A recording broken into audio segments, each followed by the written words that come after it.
Sankcionu me FSK-ja për shkak të fillimisht po. E dyta, marrëveshjen e fundit a e ke bashk me Amerikën ku ushtarët e FSK-s do të jenë në Gaza. Prandaj nuk mund të flasë. Kush e bën këtë marrëveshje? Kush e bën këtë marrëveshje? Albin Kurti? Kush do të ta ketë? Po jo, po na jemi të fol për Albinin. Nuk jemi të fol për tash për këtë vend. Sepse ka ministra në qeveritë Albin Kurtit që kanë raporte mira me amerikan. Është vërtet kjo. Është vërtet kjo.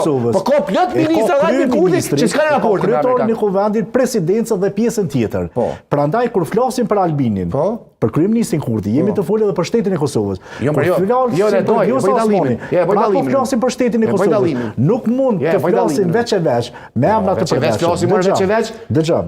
Se Amerika nuk e sankcionon Kosovën. Amerika sankcionon individin. Edhe kjo është sankcion. Kur ty për 5 vjet gati 6 ti kryeministër, pos një herë që shku ki bo ekskursion në për Amerikën 5 javë dhe se ke taku asi zyrtar, e këty mbrapa, edhe masanej bashkë me Vjosin kur ke shku e ke taku Blinkenin në korridore të State Departmentit, që kjo është vizita. Çu ka mundsi ta tregoni diçka. Për shembull, nëse ushtarët e FSK-s shkojnë në Gaza, që ti po e thua është kompetencë e presidentës. Unë po t'i njej edhe një varg tjetër. Për shembull, Bashkimi Jashari është komandanti i FSK-s.